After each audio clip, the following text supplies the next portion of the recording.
chín nâng nên căn lim lại nhỉ mà lại chẳng nghĩ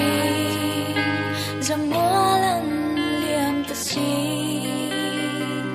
thấy chẳng về sẽ ô kiên cần hoa mà xin nâng nên mong ngày thu đi cần tiêm dùng nè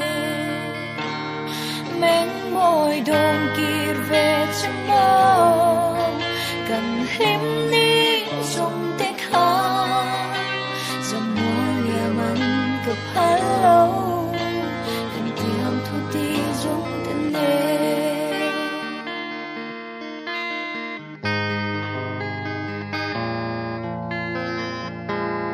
cần xuống hô phấn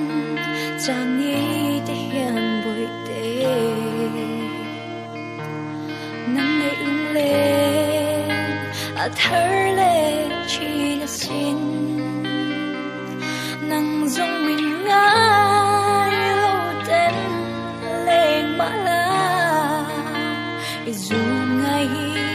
mình hắn hiểu biết số mến môi đồn kia về trong mơ cần him đi dùng để khát dòng mưa lìa mặn cập hello cần tiêm thu đi dùng thân mê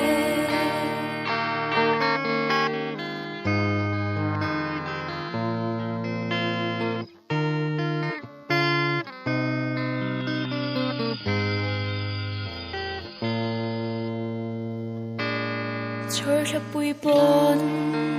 vàng gió lắm môi lệ ta anh môi đô mi lên hoa lung đủ dòng tên lim dài anh võ mình không lâu đen ý khi dùng in anh loại thi cần nô là xin môi đồn kia về trong mơ